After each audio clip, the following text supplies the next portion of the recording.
নমস্কার, কেমন আছো সবাই? আজকে কোল্ড কফি বানাবো একটু। চলো দেখো কিভাবে বানাই। আমি কফি নিয়ে নিচ্ছি 2 চামচ,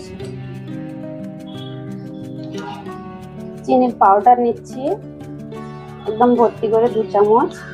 এটা গরম জলের সাথে একটু মিক্স করে নেবো।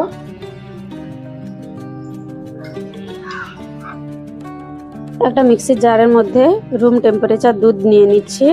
1 কাপ পুরো ছিল না, একটু খালি ছিল। কফিটা যে জল গরমের সাথে গুলেছিলাম সেটা দিলাম, 2টো বরফের টুকরো আর ভ্যানিলা ফ্লেভারের আইসক্রিম।